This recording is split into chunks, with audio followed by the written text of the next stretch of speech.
Assalamualaikum warahmatullahi wabarakatuh.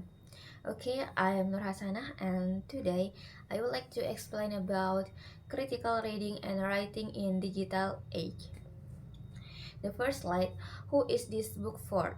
Buku ini untuk siapa? This book introduces language use and writing choice, showing how they shape thinking and influence behavior with practical activities and real audience project.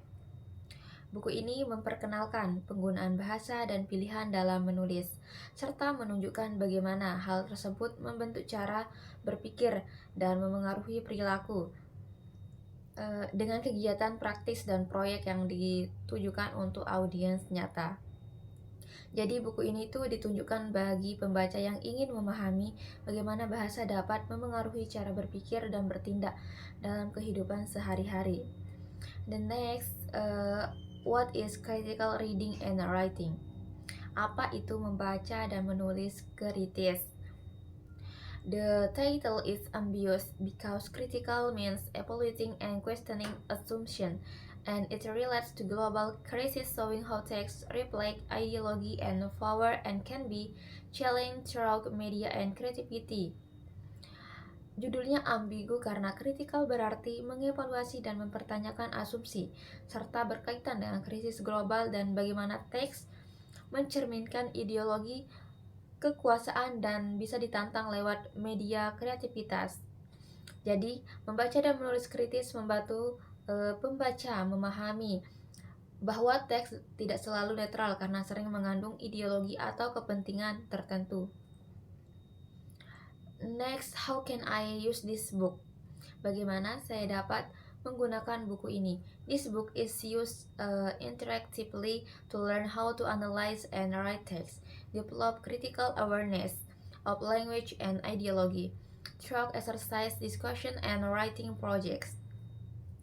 Buku ini digunakan secara interaktif untuk belajar menganalisis dan menulis teks, meningkatkan kesadaran kritis tentang bahasa dan ideologi melalui latihan, diskusi, dan proyek menulis. Jadi buku ini tuh digunakan sebagai sarana latihan untuk meningkatkan kemampuan berpikir kritis dalam membaca dan menulis.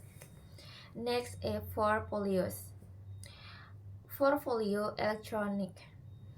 And a portfolio is a digital space for a student to collect assessment, reflection, and text example as evidence of learning while linking them to theory, creating a personal learning speech.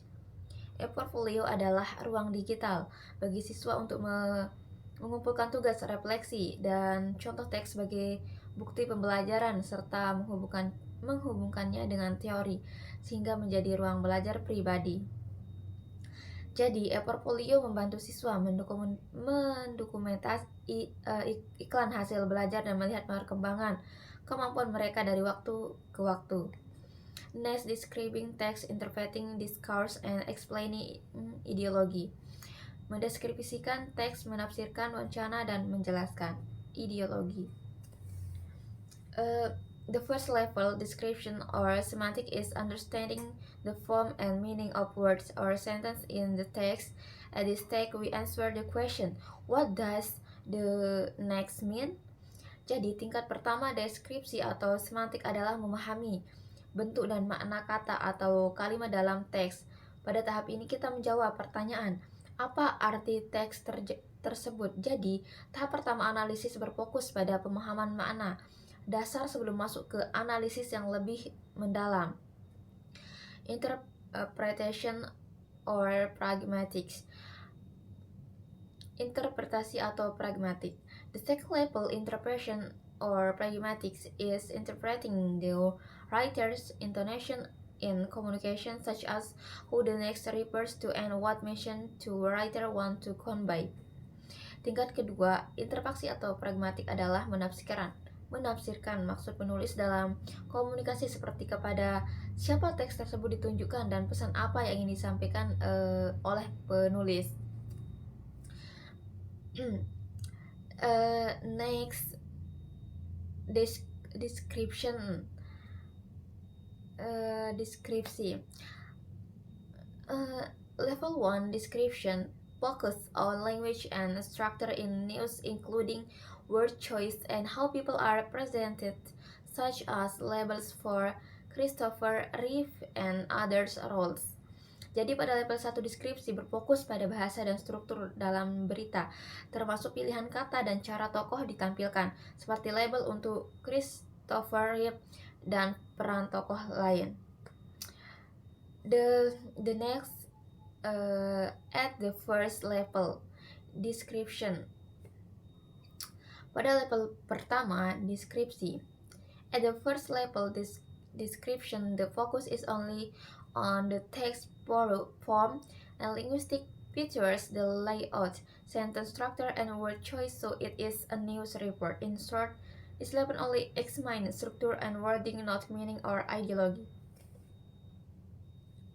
Pada level pertama deskripsi, fokusnya hanya pada bentuk teks dan ciri kebahasaan, tata letak, struktur kalimat, dan pilihan kata menunjukkan bahwa itu adalah berita. Singkatnya, level ini hanya membahas struktur dan kata, bukan makna atau ideologi.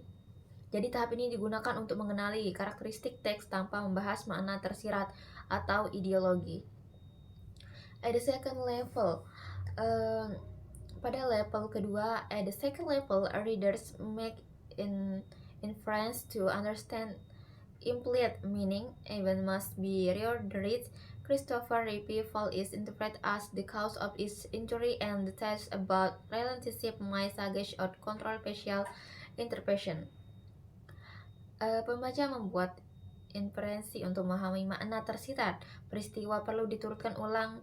Jatuhnya Christopher Reeve disimpulkan sebagai penyebab cedera, dan informasi pribadinya dapat memunculkan interpretasi kontroversial. Next, ideological analysis ideology. The first two levels lead to ideological analysis. Description like upset for Lisa Casteller reflect gender and highlighting British for gay sounds so nationalist, possibly framing the accident as punishment. Dua level pertama mengarah pada analisis ideologi. Deskripsi untuk seperti upset untuk Lisa Casteller mencerminkan stereotip gender dan penekanan British pada Guy Exton menunjukkan nasionalisme yang membingkai kecelakaan sebagai hukuman. Jadi dalam teks dapat menunjukkan ideologi, stereotip, dan sudut pandang tertentu yang memengaruhi pembaca. The organization of the course book. Susunan atau struktur pembelajaran dalam buku. The book has 3 parts based on level of analysis. Part A focus on text form and meaning. Part B on interpretation and interaction. And part C on ideology and power. In short, for analyze text, interpreting, understanding, ideology. Buku ini dibagi menjadi 3 bagian berdasarkan tingkat analisis. Bagian A fokus pada bentuk dan makna teks, bagian B pada interpretasi dan interaksi, dan bagian C pada ideologi dan kekuasaan. Singkatnya, dari menganalisis teks, menafsirkan, memahami ideologi, dan baliknya. Susunan buku dibuat bertahap agar pembaca memahami teks dari aspek bahasa hingga ideologi. Maybe that's all from me. Assalamualaikum warahmatullahi wabarakatuh.